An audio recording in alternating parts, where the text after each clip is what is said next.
Muito bem, estamos ao vivo. Meu nome é Vitor Chaves de Souza e hoje eu acolho cada um de vocês para o seminário Tillich, na nosso terceiro encontro.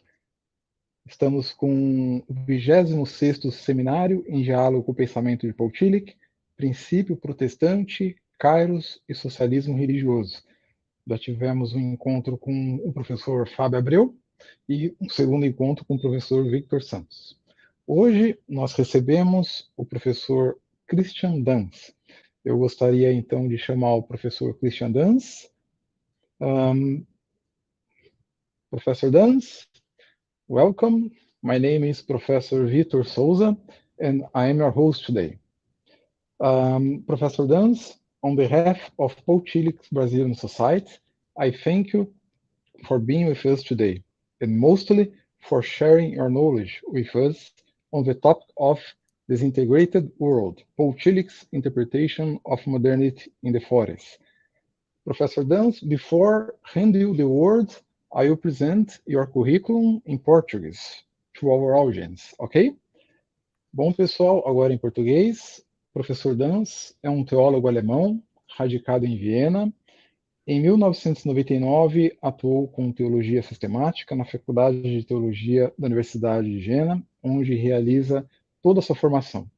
Em 2000 a 2002, atuou como professor substituto de teologia sistemática na Universidade de Essen, e desde o semestre do verão de 2002, trabalha como professor efetivo de teologia sistemática na Faculdade de Teologia Evangélica da Universidade de Viena. Desde março de 2002, é ministro ordenado pela Igreja Evangélica Luterana e de 2004 a 2006 atuou como vice-presidente da Sociedade Tillich da Alemanha e desde 2006 ocupa a presidência dessa sociedade.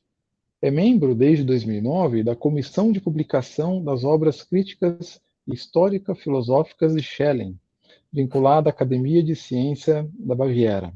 Também é editor de obras suplementares e escritos de espólio de Tillich.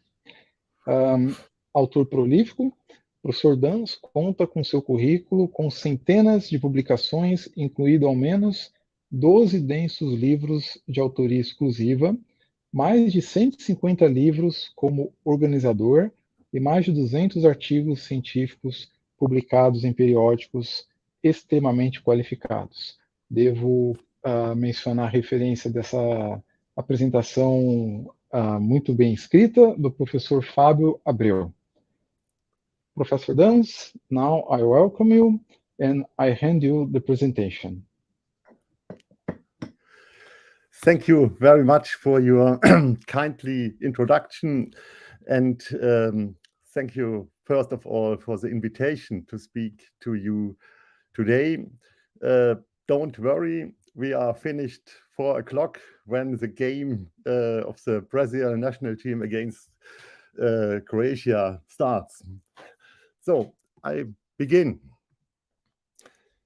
The title of my remarks is based on Paul Tillich's essay, Our Disintegrating World, which he published in the Anglican Theological Review in 1941, the year of Germany's invasion of the Soviet Union and the entry of the United States into the war. In the background of his reflections are the controversies about the war aims of the Allies in the Second World War, in which the German-born theologian who had to immigrate to the United States in 1933 participated intensively. A prerequisite for any formulation of war aims is an analysis and interpretation of the current global situation. This is the subject of Tillich's essay. The diagnosis that Tillich presents to his readers is that the present world is in a process of increasing disintegration. This is not due to a coincidence, for example, the takeover of political rule by unscrupulous rulers, but to an almost structural necessity. But where lies the basis of the structural necessity of the general dissolution and disintegration of the world? Tillich's answer is, it lies in the bourgeois society, its rise since the early modern era and its enforcement in the 19th century was inscribed with this decomposition ab ovo. As bourgeois society asserted itself globally, it simultaneously dissolved the world. This dialectic of enlightenment became manifest in the birth pangs of the global world in the First World War. Paul Tillich varied the thesis in numerous publications and lectures in the 1930s and 1940s. In it, as it were, his historical, philosophical, and religious interpretation of the present is condensed. In his analysis of the exploding modern societies, Tillich took up considerations that he had already elaborated in Germany in the 1920s. Already here, in the writings on religious socialism, it is the spirit of bourgeois society to which the dissolution of society is inscribed. The basis of this interpretation of modern culture is a theory of religion grounded in the philosophy of history, which aims at the reflexive transparency of the concrete historical standpoint in its integration into a determined history. From it also arises the possibility of overcoming the disintegrating tendency of bourgeois society. It consists in the constitution of a reflexive historical consciousness in religion. In the 1920s, Tillich connected this historical consciousness with religious socialism, a historically conscious avant-garde that is supposed to overcome the crisis of bourgeois society. These considerations also found their way in a modified form into the temporal interpretations of the 1930s and 40s, as well as their basic thesis that the disintegration of the world owed itself to a structural necessity. If in the following we must deal with Tillich's interpretation of the world, of the modern world in the middle of the 20th century, then we are interested above all in his historical philosophical construction of the disintegrating world, as well as in the function he ascribes to religion in this process. It will become clear that Tillich was an attentive observer of the political and social events of his time, who was himself involved in various organizations such as the Council for a Democratic Germany. It will also become clear, however, that both his diagnosis of the social and political developments in the year of that world revolution and his demands for reconstruction from the spirit of religion are not free of irritating ambivalences. The present reflections will begin with Tillich's interpretation of the spirit of bourgeois society and its systematic foundations from the 1920s. The second section will deal with his analysis of the present disintegrating world in a historical philosophical perspective, as he elaborated it in the United States in the middle of the century. Finally, I will address the function that Tillich attributes to religion for the reconstruction of the disintegrating world in the 1940s. Firstly, the spirit of bourgeois society, or the iron cage of modern rationality. Quote, "The spirit of self-sufficient finiteness is for our time the spirit of the bourgeois society. This name bestowal already points to the sphere of action as the most distinguished place in which that spirit realizes itself. Here, however, it is again the economy that is dominant and whose unconditional rulership most clearly characterizes the bourgeois spirit. End of quote. With these words, Paul Tillich characterized the spirit of bourgeois society that dominated his own time in his 1926 writing, The Religious Situation of the Present. Even his choice of metaphor suggests Max Weber's famous studies on the genesis of modernity as background. As is well known in his studies on the genesis of Occidental rationalism, Weber had worked out the religious imprinting forces that form the mental precondition for the emergence of modern economy. The spirit of capitalism has its root in puritanical ethics, since this led to a rationalization of the way of life by transferring asceticism to the world, which made capitalism possible in the first place. Although modern purposive economics is based on Protestant ethics, modern economics emancipated itself from these fossil fuels in the process of the history of the development of modernity. The Puritan wanted to be a professional man. We, according to Weber, must be. With an almost fateful necessity, modern human is subject to the iron cage conditions of modern rationality, from which there is no longer any escape for the individual. Like many of his contemporaries, Tillich takes up the interpretation of the genesis of the iron cage of the modern world as elaborated by Max Weber and similarly by Ernst Troeltsch and Georg Simmel.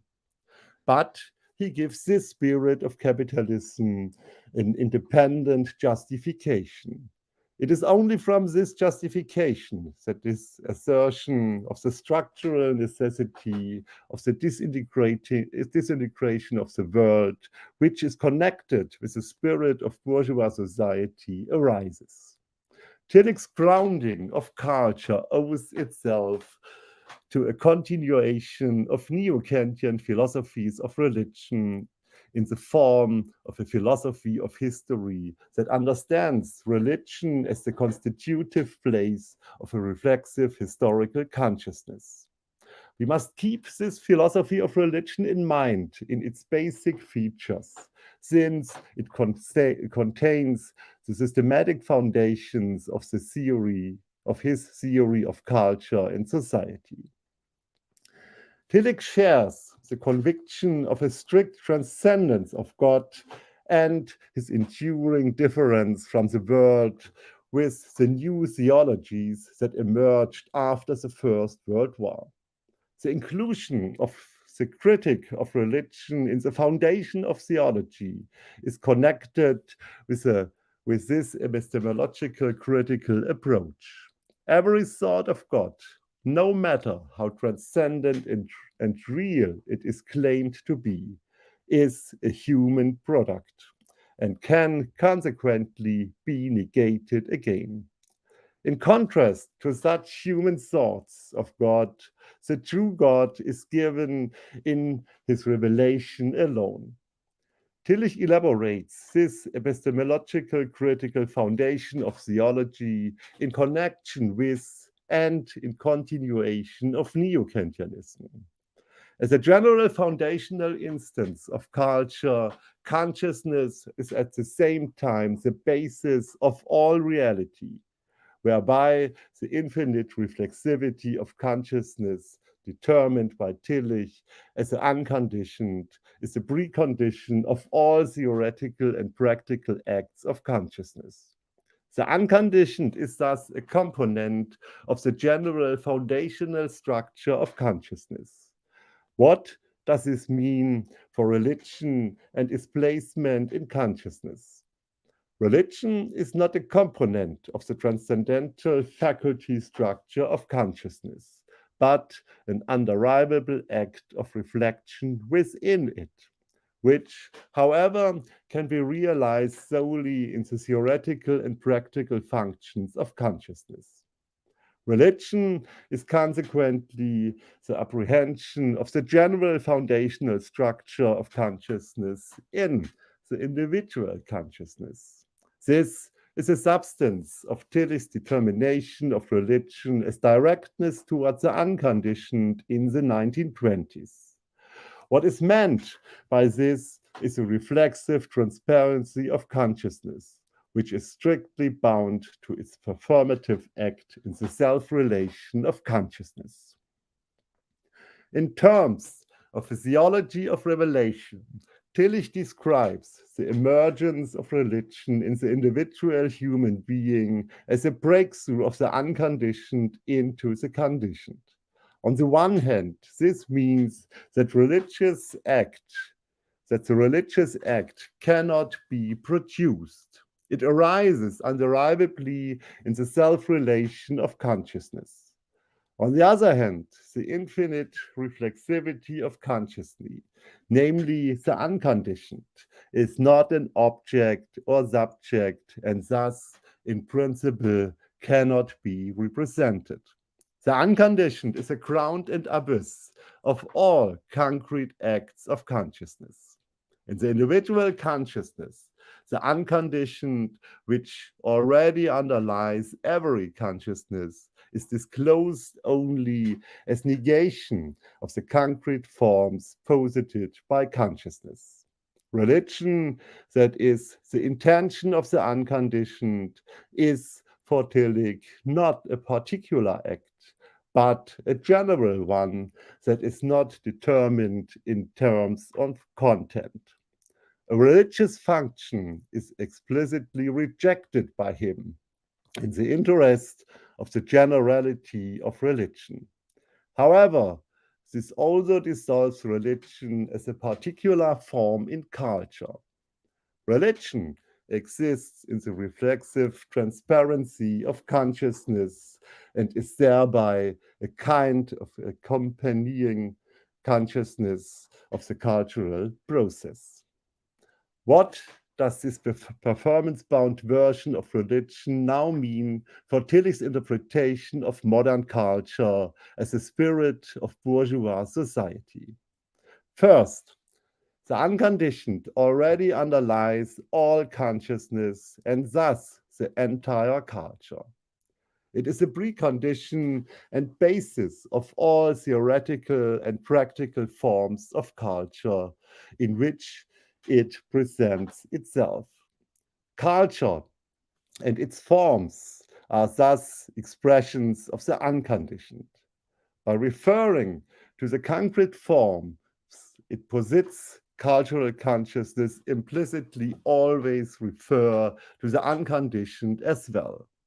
It is, as Tillich calls it, a consciousness that is religious in substance, but not in intention.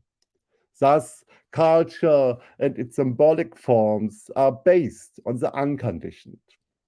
Second, by directing itself to the form, cultural consciousness abstracts itself from the substance that supports it. It reposes on itself, namely on the level of its productions. The form orientation of consciousness, namely culture, allows the substance of consciousness, the unconditioned, to recede, so that consciousness lives exclusively in the forms it posits and produces. Tillich calls this attitude the spirit of bourgeois society. It is, quote, an extreme case of self-assertion existence, reposing on its own form, end of quote. Tillich describes the spirit of bourgeois society as an attitude that is constitutive for modernity. It does not concern an empirical consciousness, but rather a kind of ideal type.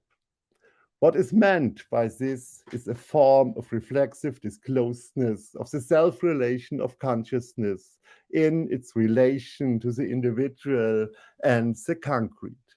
Consciousness is, as it were, bound to itself and its form productions, and grasps itself as form positing or autonomy. However, this consciousness abstracts itself from the substance of the unconditioned that sustains it.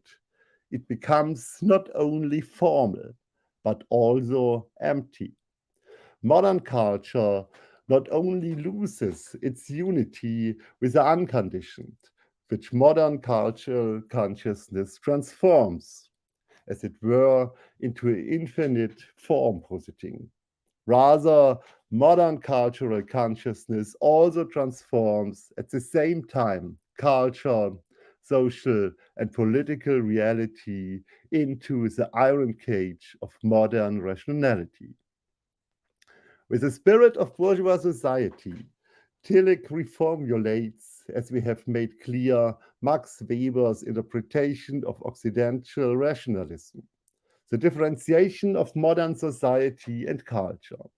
In modern society, the diverse subsystems stand side by side without an overarching unity and merely follow their own functional logic.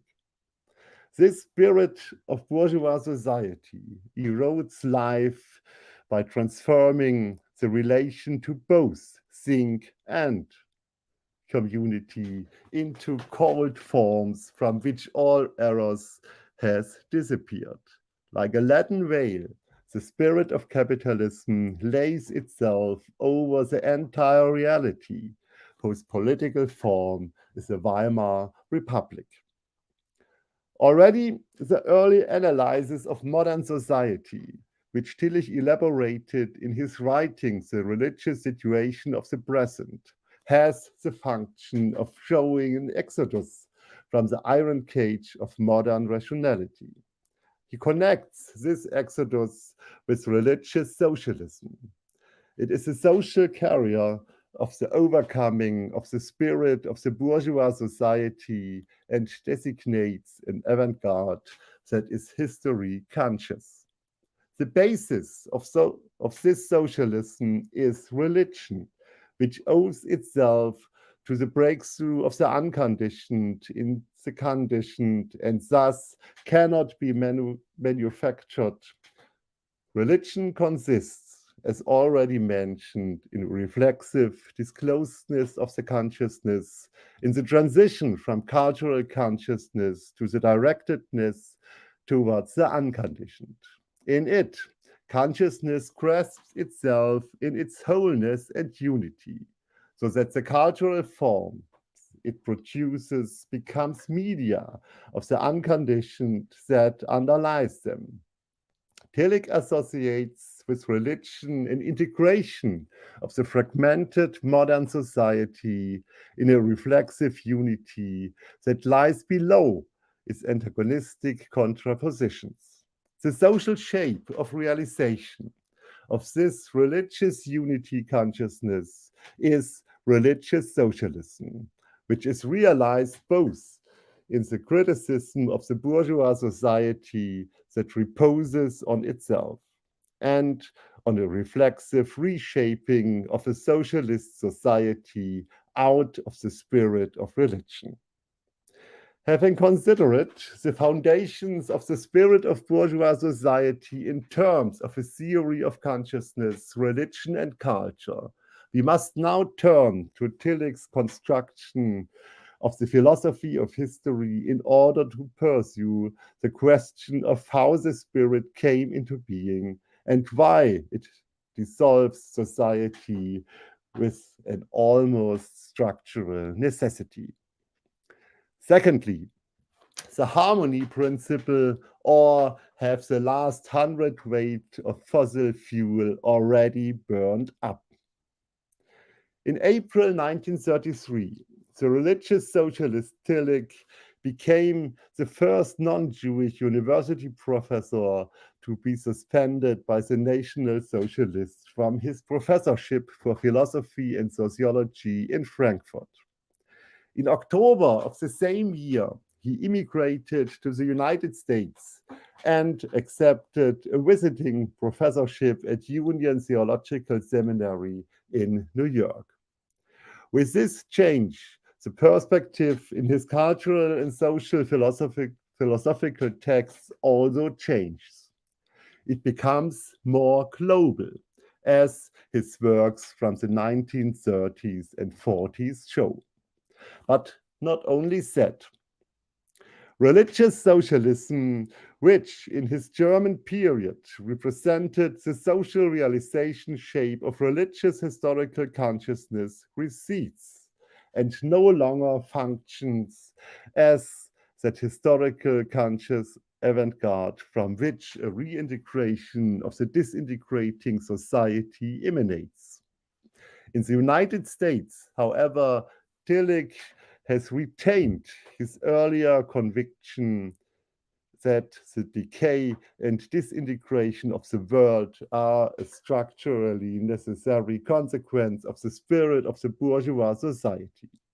In what follows, we must first take a closer look at Tillich's construction of the history of religion and culture and explore the question of how bourgeois society came into being.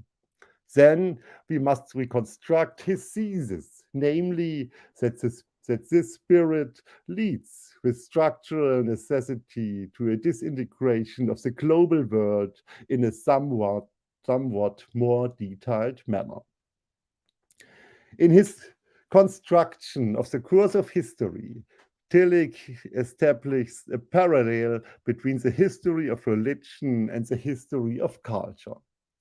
Their basis is a general foundational structure of consciousness, which was already mentioned in the first section above. This means that it does not concern an empirical course of history, but rather with ways of making the self-relationship of consciousness transparent in its relation to itself. The ideal starting point for the construction is an indifference between religion and culture. This construction differentiates itself in the course of the religious historical development, not only in religion and culture, but also religion differentiates itself into two basic directions, namely the sacramental and the theocratic attitude, which in turn find their ideal goal point in the religion of the paradox. The mentioned polarity results from the structure of the concept of religion, namely the relation of the unconditioned to the forms of consciousness. The unconditioned as a basis and precondition of all concrete acts of consciousness is at the same time ground and abyss, form positing and form negation. In the sacramental attitude, consciousness grasps itself in such a way that it fixes its self-disclosedness in a form and holds it fast.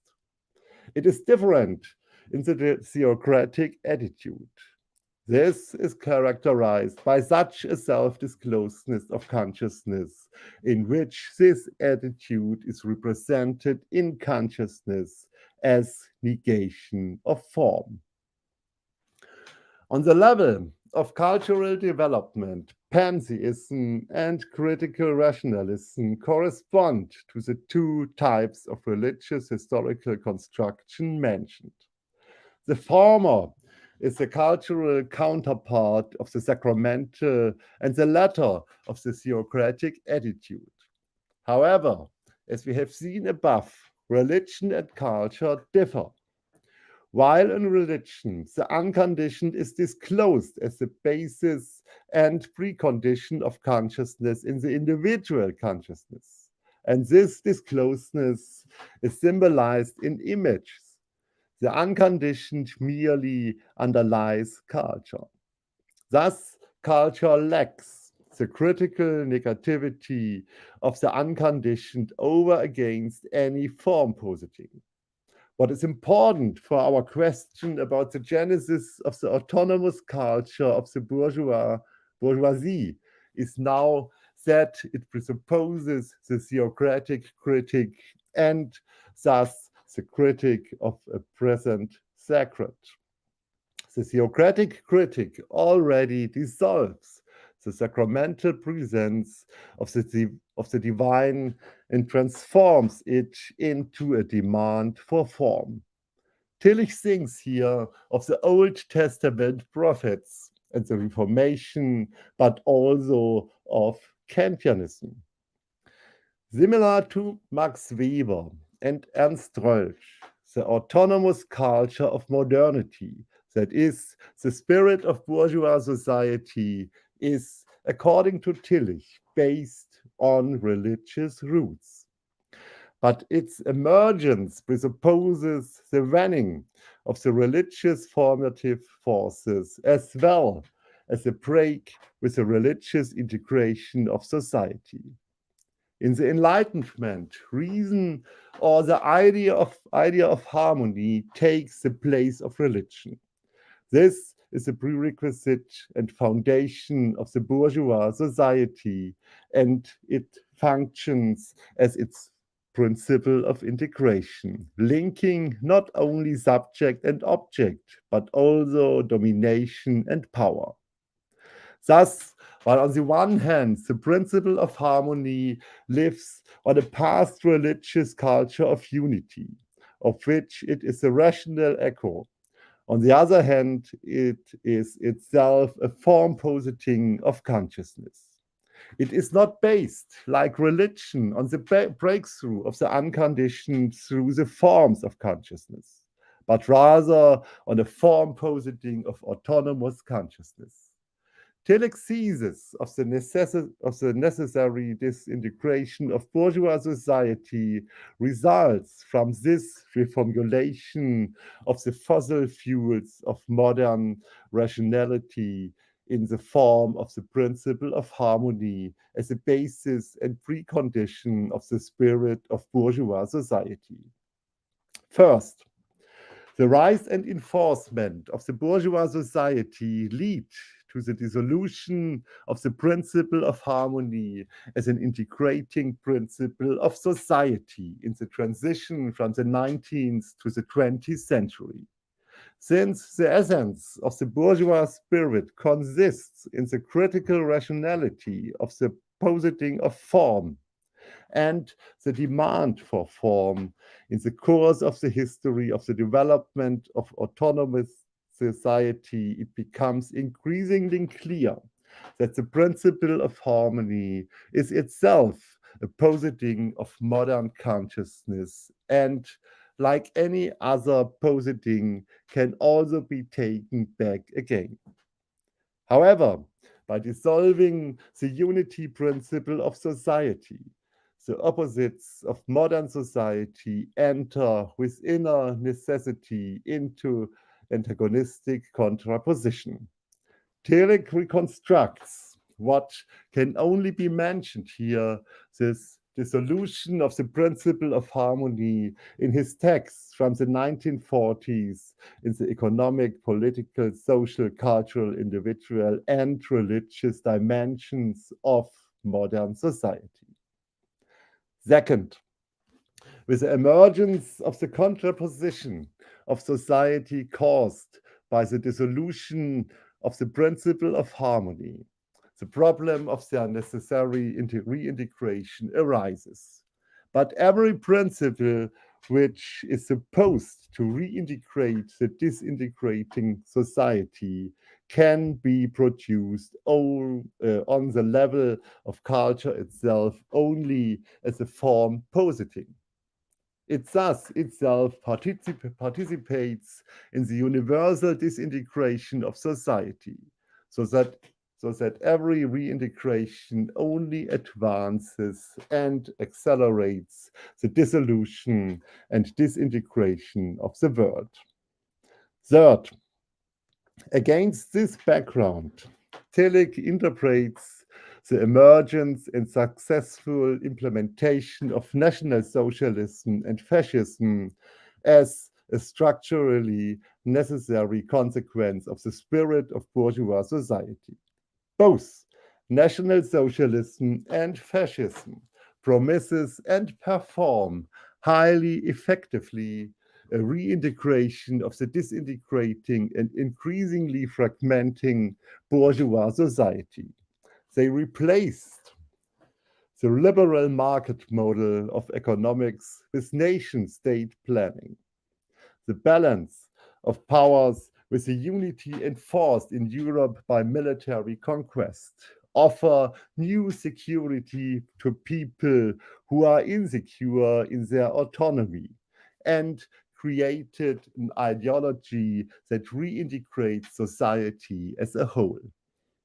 Fourth, just like National Socialism and fascists, reintegrations of disintegrating bourgeois society, all other attempts of reintegration remain positings of principles of unity that are not fundamentally different from those of the Axis powers, since they operate at the same level of the disintegrating spirit of bourgeois society. Through the disintegrating bourgeois democracy, society cannot be reintegrated. The war against fascism, in which the United States entered in 1941, emerged from the disintegration of the world, as did Germany's invasion of Poland, which marked the beginning of the Second World War. However, if every attempt to integrate the disintegrating world merely advances its disintegration, what possibilities for a constructive shaping of the future remain? Thirdly, religion and world politics, or the function of Christianity for the reshaping of the world. According to Tillich, the global disintegration of the world in the mid-20th century is not, as we have seen, the result of accidental political, social, or cultural developments, but is based on a structural necessity of which it is a necessary consequence. Both the aggressive forces of fascism and those of the defense of the Occidental tradition represent this disintegration. This diagnosis of the modern world during the Second World War, which Tillich elaborates in varied forms in his texts and statements on the social and political situation of the 1940s, is, he argues, the precondition and basis for a new construction of the world after the war. What role does religion play in this? Programs for a political, economic, cultural, and social reorganization of the world cannot be derived from religion. Nevertheless, religion remains the basis and criterion for the reconstruction of the world after the Second World War, and thus also for the determination of war aims. With this determination of religion as a basis and criterion of political, social, and cultural action, Tillich takes up his early reflections on the philosophy of religion and history from the 1920s in the United States during the war. However, he now replaces religious socialism with religion or Christianity as the supporting group for the religious shaping of culture. We must now still pursue the question of what the contribution of religion to a constructive shaping of the world consists in, and to what extent it should be able to overcome the spirit of bourgeois society. Against this background, we can then discuss Tillich's concrete proposals for post-war reconstruction. Although no political, social, or cultural programs or renewal can be derived from religion, religion is supposed to be, according to Tillich, its basis and criterion. This corresponds to the structure of Tillich's concept of religion. Religion, as we have seen above, consists in the breakthrough of the unconditioned through the conditioned forms of consciousness, whereby the disclosedness of the unconditioned as a basis and precondition of all concrete acts of consciousness in the individual consciousness is bound to an act of reflexivity in the self-relation of consciousness. Only in this non-producible act is the originary relation of consciousness given in it. And that, in fact, as negation of the concrete determinations posited by consciousness. In this act of reflexivity, consciousness is disclosed in its wholeness and unity.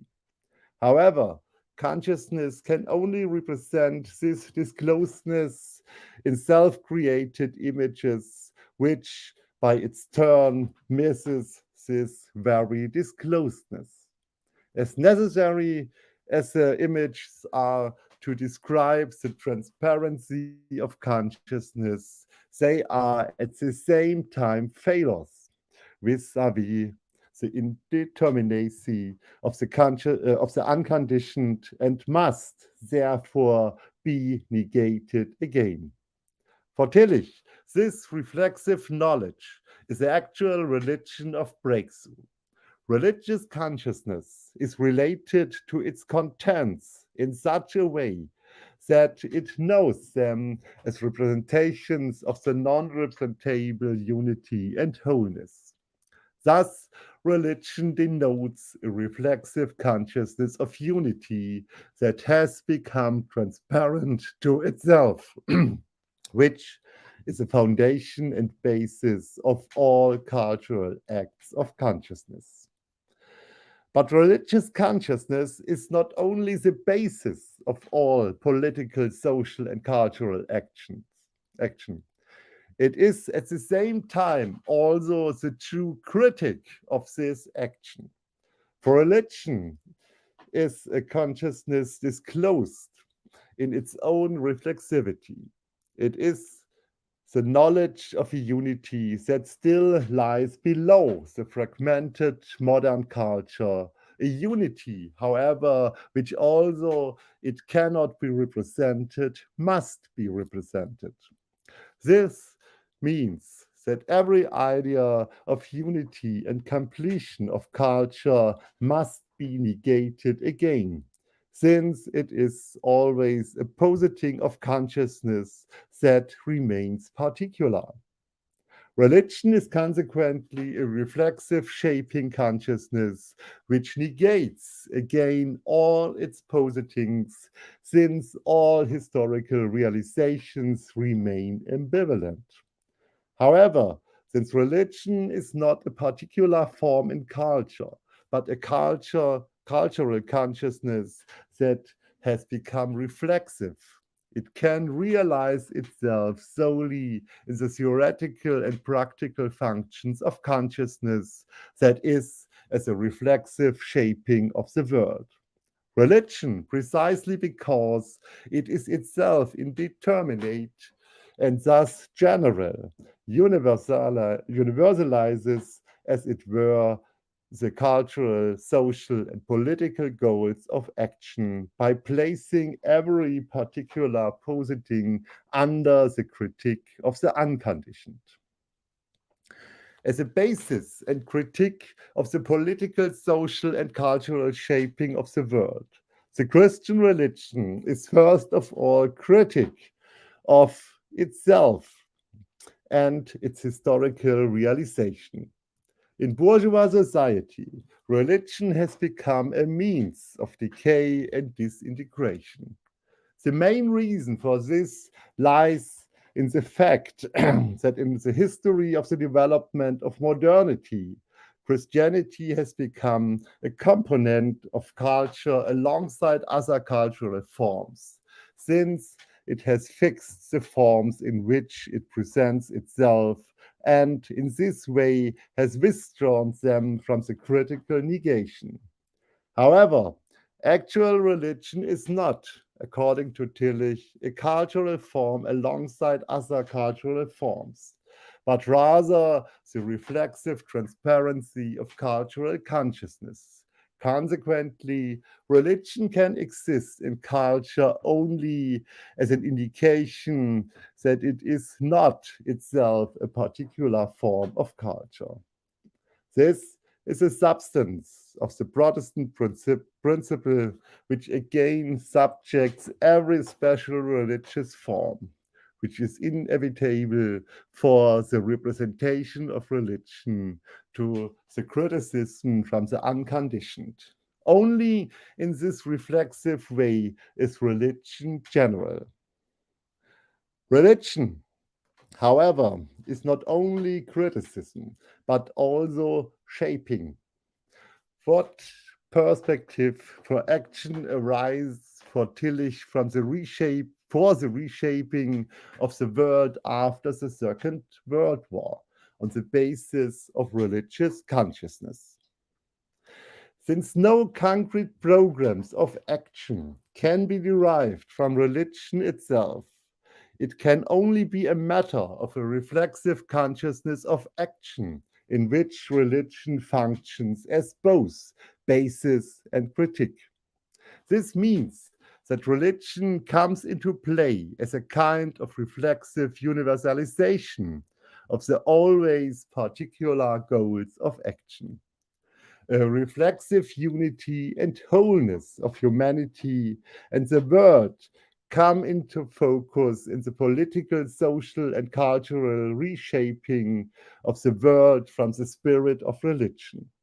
In his text from the 1940s, Tillich outlined such goals for a future world shaping several times.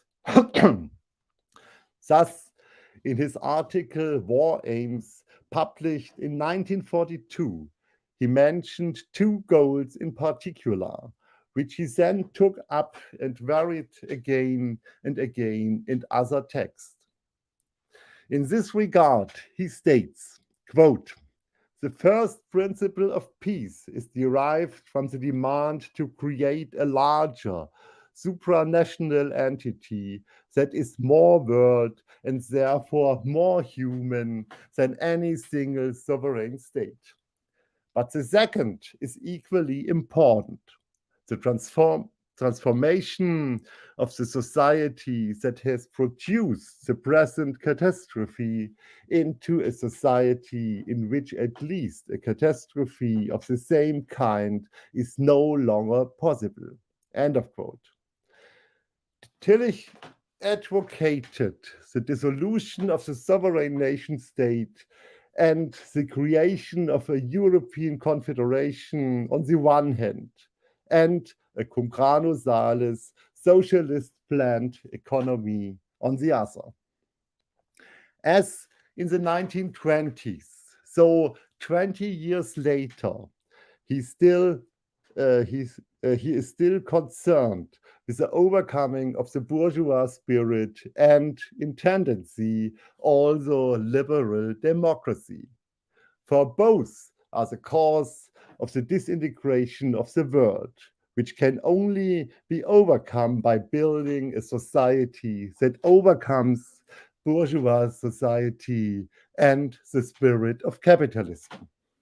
It is the old model of the third way, which had already stormed the Weimar Republic, that Tillich still adhered to in the 1940s.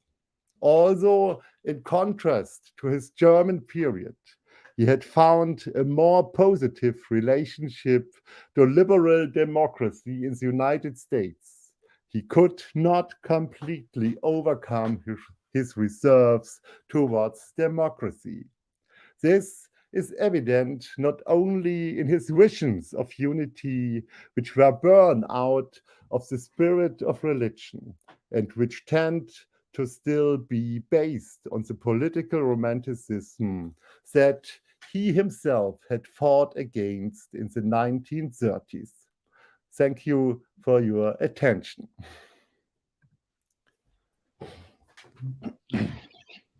Thank you, Professor Danz. Thank you for our lecture and for giving us the opportunity to learn about the disintegration of the world in the mid-20th century according to Tillich. Also about Tillich's religious socialism in dialogue with modern consciousness and modern culture society. Personally, it kept my attention especially about Tillich's reconstruction of the principle of harmony in his texts from the 1940s, and also about religion test as not only criticism but as shaping. But now, following our program, as we had already agreed internally, Fábio Abreu will start the debate by saying some words as a reaction to Professor Dan's lecture. Fábio Abreu, I give you the floor. Thank you very much, Professor Vitor. Thank you very much, Professor Christian Danz. Can you all hear me well? Yes, very well. Okay, so thank you very much for your for your wonderful lecture, Professor Christian Danz. As usual, your lecture is very inspiring and provocative, although in my opinion, very accurate as well. I wouldn't like to privatize the word because we certainly have many questions from the members of the Brazilian Polity Society, but also from the public who have been following our event very carefully and attentively through the Society's channel on YouTube. So I'm going to ask my friend Andrea to share my text on screen so I can read it and people can follow in my reading. But I would like to start right away because we don't have much time. First, I would like to state that I agree with your description of Tillich's diagnosis of the modern culture and the disintegrating power of the bourgeois society. This is, in fact, Tillich's position. You have shown very clearly that Tillich is concerned not only with the problem of the disintegration of modern societies, that is, its lack of a unifying principle, the principle of harmony, but also with the task arising from this very disintegration.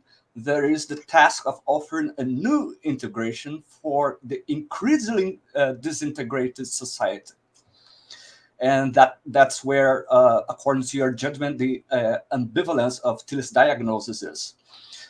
However, what does not seem clear to me, unless we are analyzing Tillich's diagnosis from a purely external standpoint, is your criticism against his own proposal for a reintegration of modern and pluralist societies through a mediation from below the threshold of the self-differentiated social subsystems, as you stated on page 6.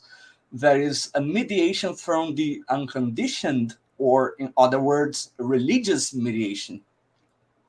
And I put like religious between quotation marks because I don't think like Tillich is referring to any particular form of religion. I think this is external standpoint is somewhat clear when you state the following. And I quote you, in modern society, the diverse subsystems stand side by side without an overarching unity and merely follow their own functional logic, page 6.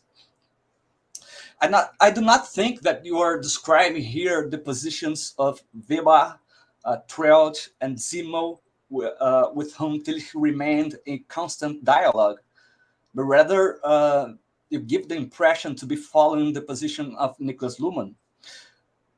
See, I'm not criticizing the Weberian idea of differentiation of society, of modern societies per se, as, for example, Charles Taylor does. I'm just saying that the perspective of the process of social differentiation into different subsystems that merely follow their own functional logic, and one could say here their own inner code, points out to the system theory of Luhmann and not to the author that Tillich was in dialogue with. In this sense, it seems to me your criticism of Tillich's diagnosis hinges on whether one accepts the system theoretical description of modernity as advanced not by Weber, Trelch, and Simmel, but by Luhmann. And it is this Luhmannian framework, and again, please correct me if I am mistaken, that seems to be the point from which your main criticism against Tillich's metaphysical presuppositions takes place. And I do not know why a systematic theologian would have to abandon a metaphysical approach in favor of a cognitivist system theoretical one. But of course, you can say that they must do so. But it's not clear for me why they would have to do so. But after this brief digression, let me get back to the point of your criticism against Tillich's cum grano salis Marxist Weberian diagnosis of modern culture and society. According to your interpretation, by offering this kind of metaphysical mediation from below, which, it should be added, does not violate, in my opinion, the autonomy of modern culture or the autonomy of social spheres, Tillich incurs in the same mistake that he himself had criticized in the political romanticism of the Germany of the 30s. In this sense, there would be a structural similarity between Tillich's struggle for unity and the National Socialist program or propaganda of a unified society. Against this background, let me please raise the following questions. Is it fair, if and only if I understood you correctly, to draw a comparison between Tillich's attempt to offer a reintegration for modern pluralist societies from below with the old model of the third way, which had already stormed the Weimar Republic, page 12? Or are all attempts to offer a mediation structurally and essentially the same precisely because they are an attempt to offer a unity for the self-differentiated culture? Despite their very different nature, are we really facing here a night, to quote Hegel, as people say, in which all cows are black or all cats are gray? Isn't this program of a unitary culture, Einheitskultur, mediated from below, not only not comparable with the old model of the third way, but absolutely opposed to it? I'm raising this question because, as you are very aware, page 10 and 11, but also on the description of the concept of religion, which I subscribe, the unconditioned as the foundational structure of consciousness and the basis for the construction of the concept of religion is not any simplistic unity affirmation, nor is it derived from culture, but the negation of this very affirmed unity at the same time. Like the unconditioned, both like Prinzip und Kritik und Gestaltung, information, is both criticism and formation.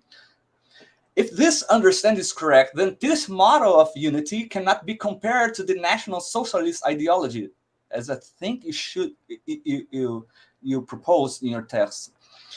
As this ideology, that is the ideology of the National Socialism, does not cultivate within itself the criticism against itself. I think the radical negativity intrinsic to the unconditioned is a very important feature for Tillich's analysis of culture, a negativity, by the way, that is still very much useful for the critical interpretation of our own current social political predicament. And I would say not only in Brazil, but also elsewhere. You have recently a very unfortunate attempt to overthrow the German government by means of a terrorist organization. So I think metaphysical presuppositions might have something to say about those to this particular status questionis. My last question concerns the theme of religious socialism and theological thought.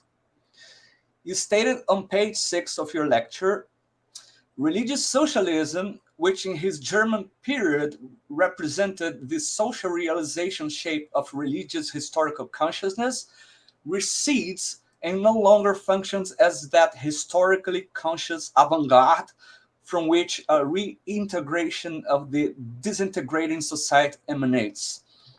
Is it really true that Tillich's concern with religious socialism does in fact recede during his American period, or does the theme of religious socialism remain a permanent concern of Tillich's theology?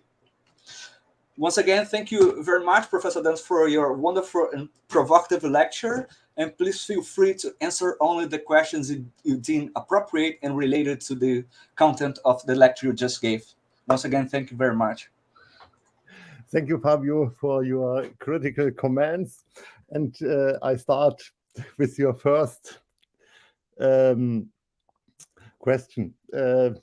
Is not the background of my construction or reconstruction of the theology of Tillich Luhmann and not, as I say, Weber? This was your first question. Indeed, I followed Weber and not Luhmann here, because on the one side, the idea or of the process of modernity as a process of differentiation of culture and society is an old idea which comes from Weber, but also from other socialists from the 19th century. And indeed, the background of the analysis of the contemporary society in the 1920s, after the World War, from Tillich, he takes up Weber's famous study on Protestant ethics and the spirit of capitalism. And because Weber describes, especially in the famous part on the end of his study, the differentiation of the world. I quoted, the Puritan want to be a Berufsmensch. We must be a professional human. We must be. There is no escape from this necessary of the iron cage of modern rationality. And this is very common in the after the World War I. Also, Georg Simmel describes this process of differentiation of the culture in his famous essay on the tragedy of culture. There is no unity. You find it also in a very famous novel from an Austrian writer, namely Robert Musil, Der Mann ohne Eigenschaft, The Man Without Characters. I'm not sure that is the English translation, characters for Eigenschaften, Der Mann ohne Eigenschaften. And this here is the losing of the unity of culture described. So you can clearly see Tillich starts from this. This is not Luhmann. Luhmann takes this up and gives a different interpretation of the process of differentiation. Tillich takes up this contemporary descriptions of the genesis of modernity. Also Weber and Trölsch describes this process as rationalization.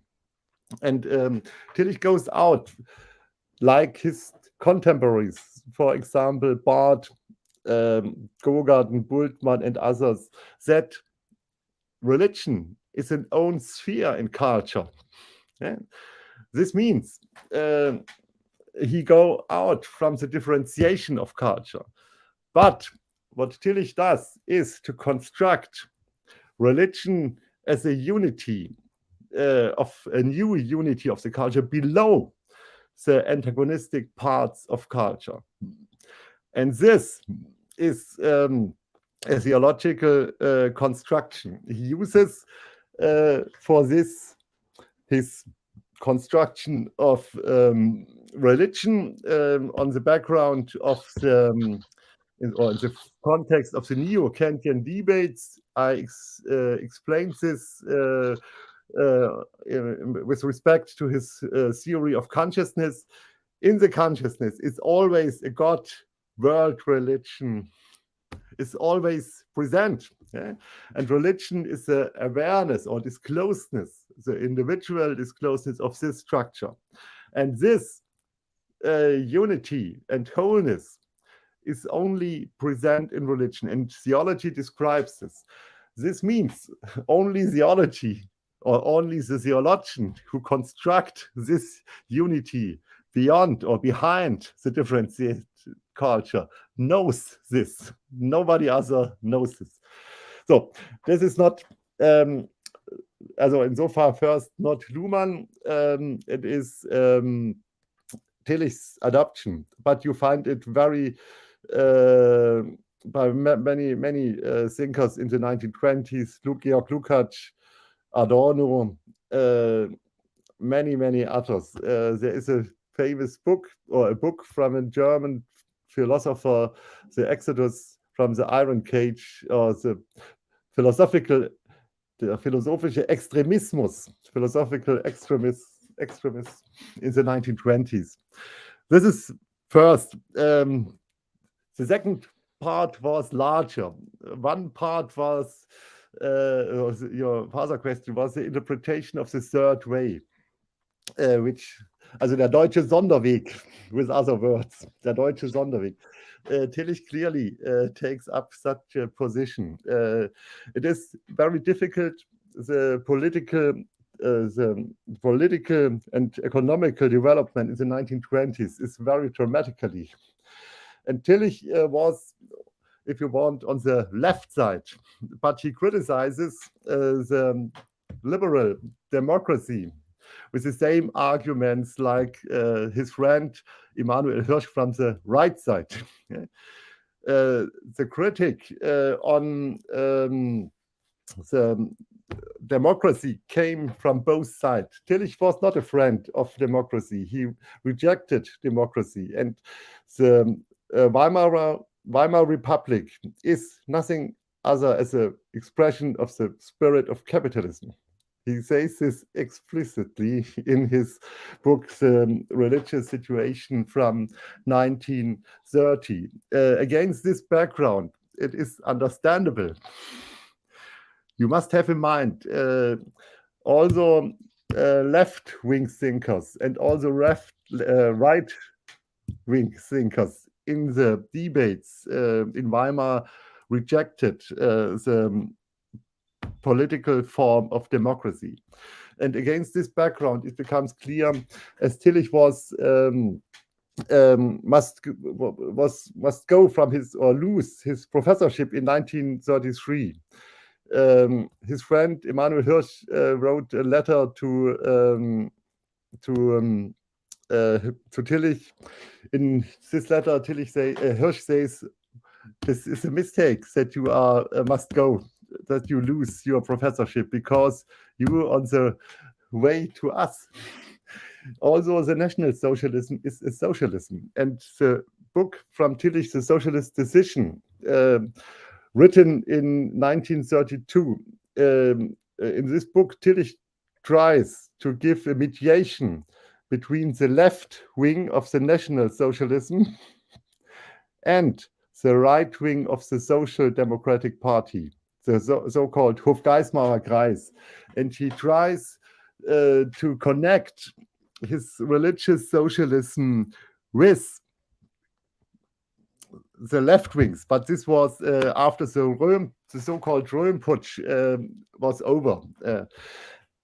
Only in the United States, Tillich comes closer and found interesting on democracy. There are in his speeches in the 40s on my German friends, podcasted on the Voice of America. There is a famous speech, and here Tillich says, "Oh, now I understand what democracy is. We all was against democracy in the Weimar Republic, but now I see it is important." Also, the political statements are very difficult, and one of this point is he is oriented on a unity of culture or society.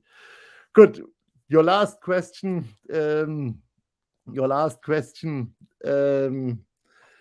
What is with religious socialism? Indeed, he don't give up religious socialism in the United States. But as he come in 1933 in the United States, the social situation is very different to the social situation and social structure to Germany in the 1920s, in the end of the 1920s. If you, in short, he don't find a proletariat in the United States. And insofar, he has no carrier or bearer for the realization of this religion or what he has in mind. Okay? And insofar, the religious socialism goes in the background, but he don't give up the religious socialism. As a German in the 1950s, the German Tillich paper, collected papers, was prepared. Tillich wrote a letter to the editor, Renate Albrecht, and in this letter he wrote, "Don't forget my religious socialism. This is my opinion all today." Yeah? So that's, he don't give it up, but it is in the background. He always refer to the religious socialism, but he, especially in the text which I presented in my paper, he don't refer to religious socialism as a bearer. Here it is Christianity, religion is now the bearer or the carrier of this integration group, or if you want. Yeah? This is a change, but he don't give it up. Have I forget one of your questions? No, thank you very much. I think it was very enlightening. I would just add, and soon give the floor to other people who want to make questions, that you refer in your text to merely functional logic. I'm not questioning the idea of differentiation per se, but when you say that differentiation follows means that each subsystem follows their merely functional logic, that points out not to Max Weber in my reading of Weber or Trell or the Zimmel, but to Luhmannsthal. You are right. This was only an explanation of what I mean. Yes, but in the end, Luhmann takes up this idea and he gives a system theoretical explanation of this process. But you don't find in Weber and also Troelch, they speak of rationalization and not of differentiation. But in the end, it is a description of the genesis of the modern world. Also, the role which religion plays in this process is by Weber and also Troelch higher, but also Weber's thesis of the genesis of modern economy from the spirit of the Puritan ethics is controversial. Thank you very much, Professor Danz. Vitor, the word is yours. Thank you, Fabio. Well, Professor Danz, now I would like to read for you some comments, and after that, a question.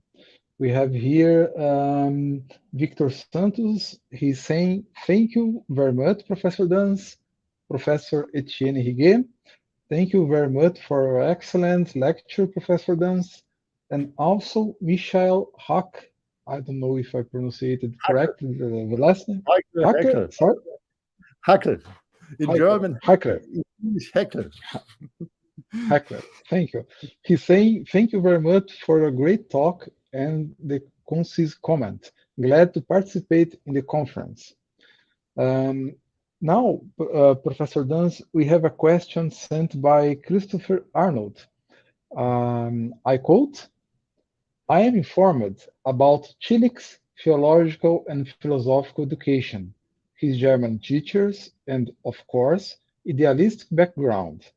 But I am not aware of the influence that formed his political theory and views in the 1920s and 1930s in context of religious socialism and society. Especially, I would be interested to know if and how the discussions with the Frankfurt thinkers such as Horkheimer and Adorno contributed to his change of view in the 1930s and later on. Yeah, thank you very much for your question. Yes, Tillich develops his religious socialism shortly after World War I. And he is, you know, one of the most important religious socialists in the Weimar Republic, the so-called Kairos Kreis. It was a small group in Berlin and a group of economists and other thinker, and Tillich was the mastermind of this group. And he has a mind, and they are working on a reshaping of the society. Tillich takes up the socialism, but his thesis is to give the socialism religious roots, because socialism is particular, and from this particularity comes ambivalence of the socialism. And what he has in mind is classical Marxism. And insofar, religion is, as I explained in my lecture, a kind of reflexive consciousness. And insofar, it is a deepening of the socialism in the direction of a philosophy of history. So, Tillich getting called to Frankfurt in 1929, and he starts his professorship in Frankfurt in 1929, and here he became a very close friend of Max Horkheimer and also Theodor Adorno. Adorno was his assistant in Frankfurt, but both and the background of this is also the history of the Institute for Social Research in Frankfurt. This institute was founded in the 20s, but they all are communists. They all rejected the Weimar Republic. As I mentioned before to the question to Fabio Abreu, also the communists rejected totally the Weimar Republic. And also, in this way, also Horkheimer and Adorno. And this is and also Adorno and Horkheimer are influenced from Weber's interpretation of the genesis of the modern world, and they worked against this. Yeah? In this context is part of this context is also Georg Lukács, the famous Hungarian philosopher. Yeah? He was close to Adorno and wrote after World War I this book about communists. I forget the title in the moment. Very important book, as also Tillich takes this up. And this was Tillich was a part in Frankfurt. He gives Horkheimer the possibility to get a professorship in Frankfurt, and he made it possible that Adorno could write an habilitation, and so he could go farther in academic career. And they have an aim to come to a new society, to a better society, but from very different backgrounds. Okay? For example, in the end of the 20s, of the 1920s, anthropology is the basis, or Tillich works out anthropology as a grounding or as a basis for his theology. Horkheimer and also Adorno rejected anthropology as a basis for philosophy. And nevertheless, there was inspiring groups in Frankfurt, and they discuss this. But after the immigration, they also continued these discussions, but they have very different aims and very different views of the society and what to do. Yeah. But they discussed. together. Thank you, Professor Danz, for your answer. I'm not aware if there are more questions. If not, I would invite our friends from the society to be on the screen with us. If someone would like to say something, have a word. Okay, Fabio has a question. If anyone is not interested in asking something, Fabio, I believe you could join us here on the screen. Yes, thank you. I think my question is also related to a question that comes from the chat on YouTube from Alex Mendes.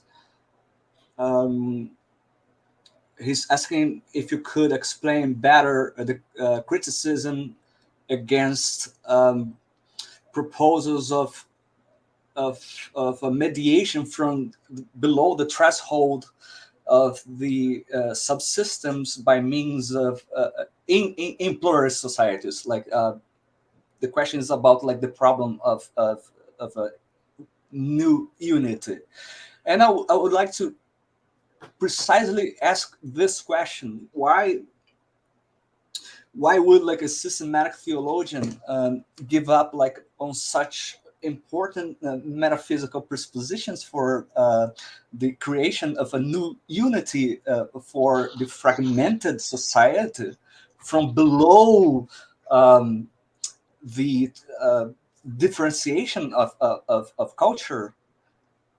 Why would like those questions, those concerns for unity, which does not violate the autonomy, given that like a unity that does not violate the autonomy of modern culture, why would have to abandon those metaphysical presuppositions in favor of respecting the self-differentiation, the inner code of the subsystems? Yes, thank you so much for your question. These are two questions. One a question to me, and one a question to my interpretation of Tillich or to Tillich. Let me begin with Tillich, and then I come to your question why to reject as a theologian metaphysical unity. First, Tillich constructs Tillich goes out from a neo-Kantian framework, and this means the basis of all is consciousness. Yeah? But he constructs the consciousness, or the idea is the consciousness is in religion disclosed for himself in its unity and wholeness, and is transparent in this. Yeah? And Tillich constructs the structure of the consciousness as a fundamental structure for all culture. Yeah? And the neo-Kantian theories go out that the consciousness is divided in a transcendental faculty structure in three functions, namely on the one side thinking, then acting and feeling, and this is a general structure of the consciousness. Yeah? And the question is how to relate religion in this structure. And Tillich goes out that he says no, religion is not related to the thinking, not related to acting, and not related to feeling. Religion is related to the disclosedness of the structure of the consciousness at whole. And this he calls the unconditioned. And this is the unity behind the consciousness. And in this unity, he takes up the relation of God and world. So the point is, there is no way from the world to God. Because the consciousness can only grasp the consciousness as a form and not as content and form. Yeah? And this must be disclosed. And insofar, he gives a reformulation of the if you want, of the revelation of God, knowledge of God is only possible by revelation. And in this way, he follows the theological development after World War I. But this starts around 1900. It is not really true that there is a break after World War I. This starts around 1900, and they worked on the question is how to describe religion better. Yeah? And from this, Tillich goes out. And this is, if you want, a metaphysical construction. So, if you ask me why reject this, because theology is not metaphysics or philosophy. Theology gives a description of the Christian religion, and the Christian religion is one form of communication or one subsystem in culture against side by side others. Yeah? And it is not possible. It is clear on the one side, religion gives a description of the whole world, yeah? But it is not possible that one of these cultural systems is has the insight in all.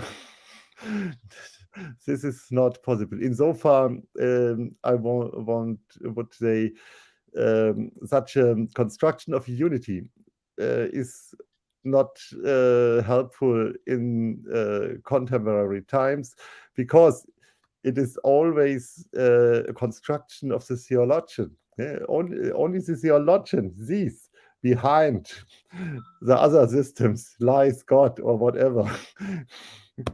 But this is not plausible for others. And this makes no sense to argue in a differentiated, in complex society or culture, to say, oh, I know what nobody knows without me. And this is the truth. And clearly, you can't give a foundation for this. This is only a claim.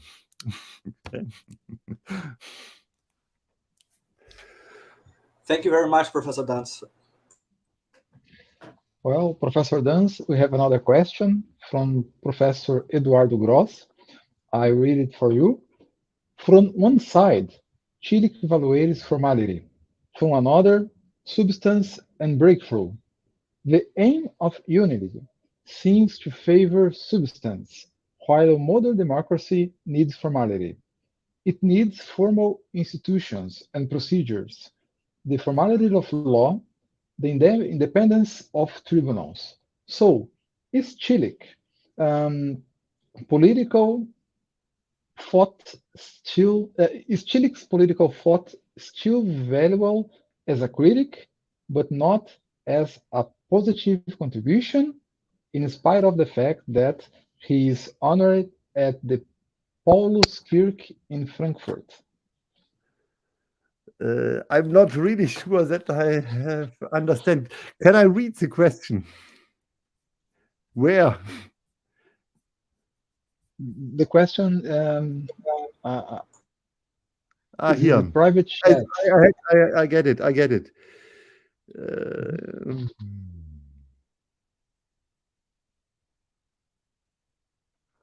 Yes, it is right. On the one side, for his time, I would also say Tillich's theology is, on the one side, critic on political thinking. Yeah? And on the other side, he also tries to give a constructive solution for the problems. Yeah? But also the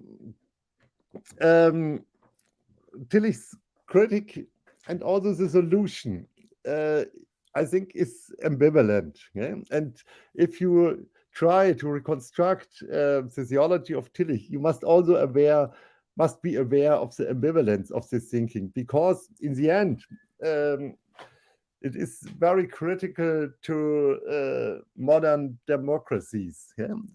Tillich, there is in Germany a book from an historian, Winkler, with the title "The Long Way to West." It is I think a very long way for many people especially in Germany, which are burned in the 19th century to accept democracy as a political form. They are always suspicious against democracy. Yeah? So, insofar, it is clear modern democracy is formal and not material. Yeah. But I'm not really sure that I get your question. If I don't give you the right answer, please ask again.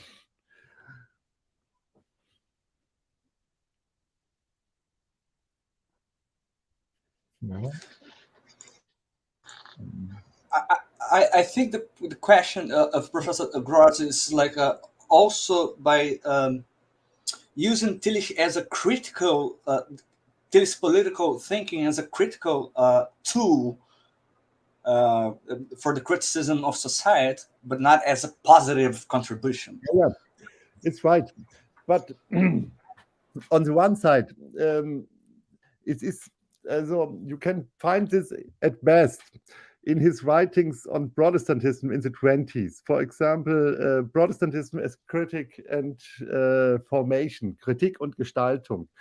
Tillich takes up on the one side the critic or modernity is everywhere, is always critic on modernity, self-critic. Yeah? This means modern societies are always critical, and Tillich takes this up. Yeah? But the intention is to give a deepening of this critic. Yeah? And insofar, this is right, he takes up the critic on modernity, and you can use it, the Protestant principle, as critique on every try to make something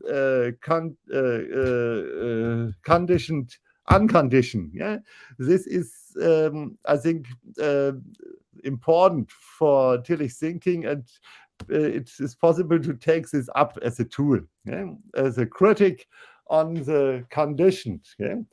But to come to positive answers, and this is the aim of Tillich, from the critic to construction or to shaping.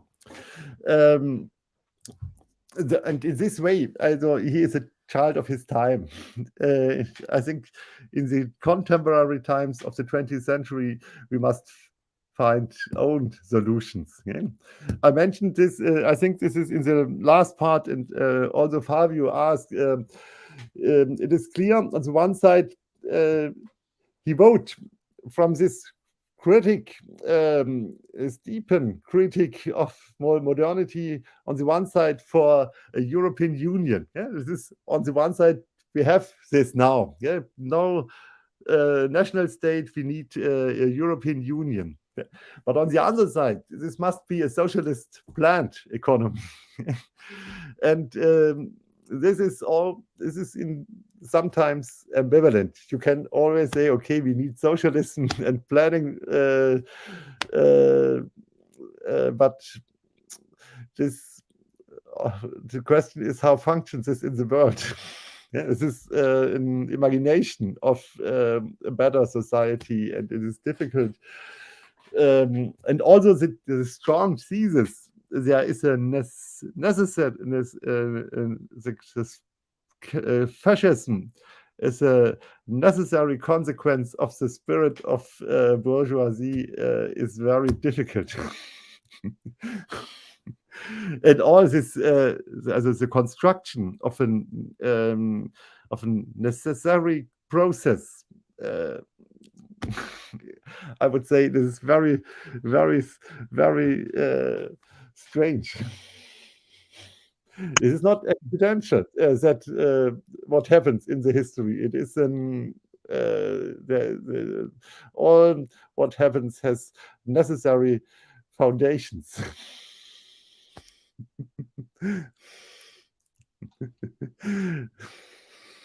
Who knows? But this only the theologian.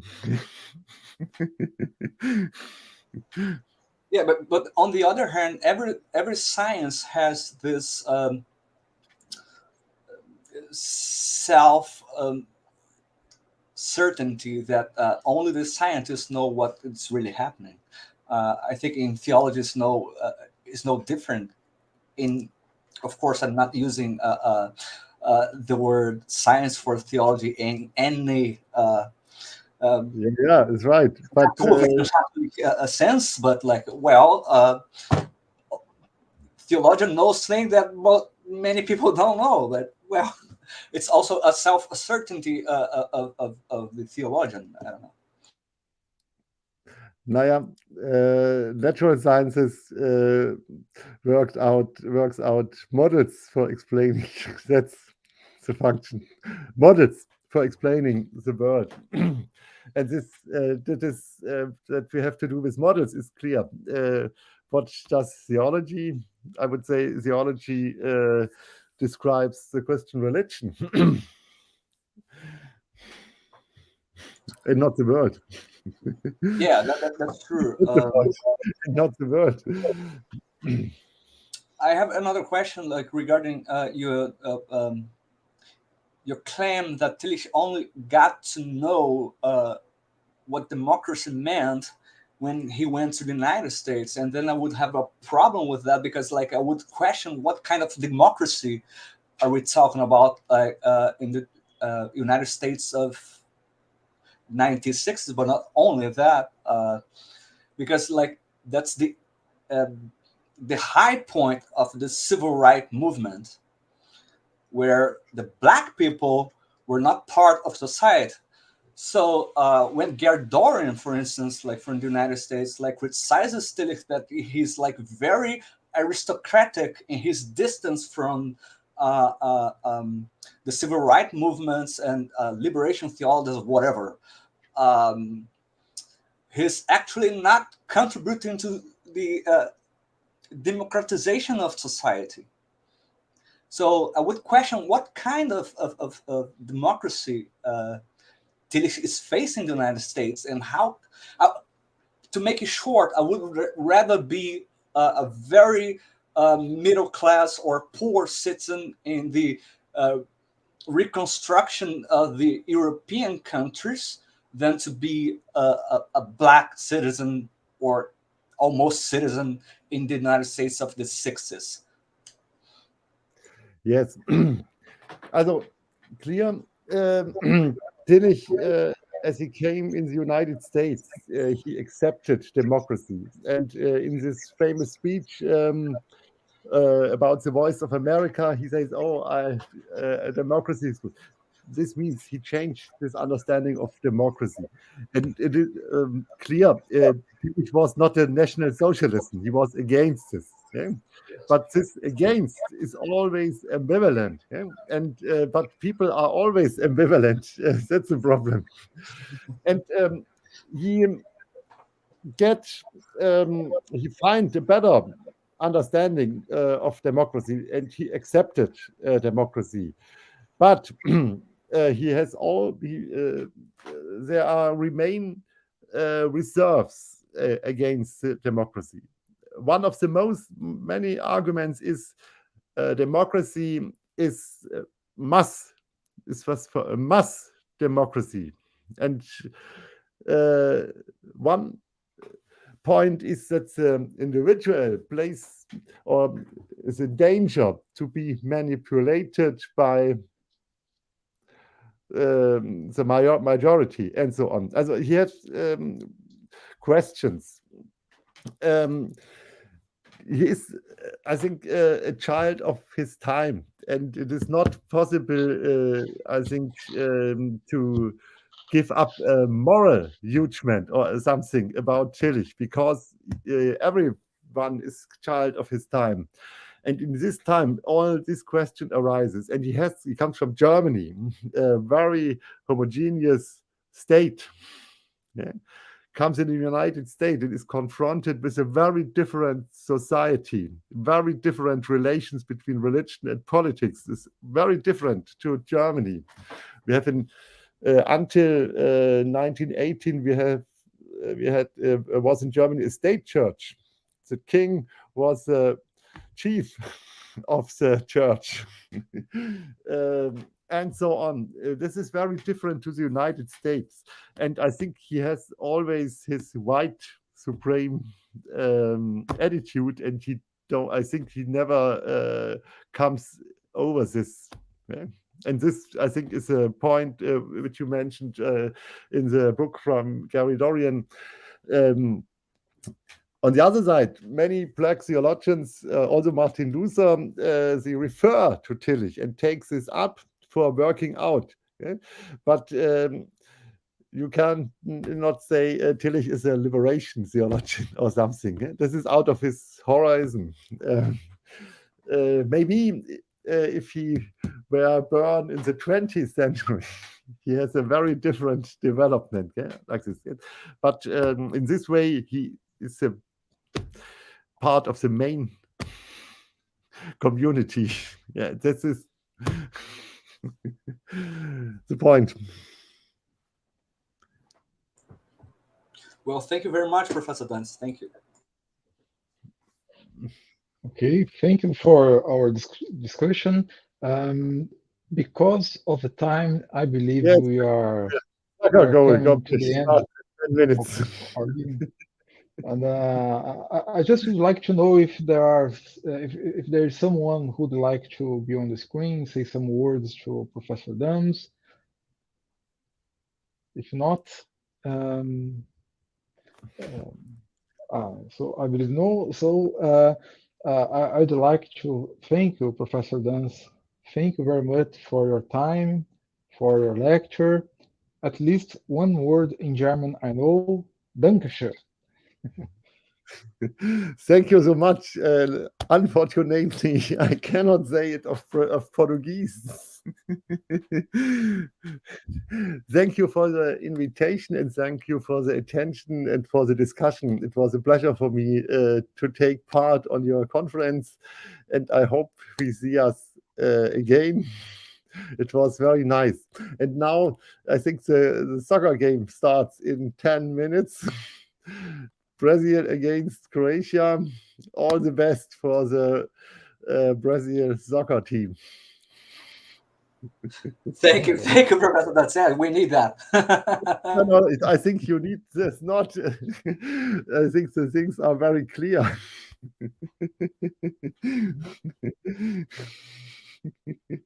Nobody plays so good football like the Brazil soccer team. Okay, thank you so much. Have a nice day. Thank you, Professor. Have a nice day as well. Goodbye. Thank you.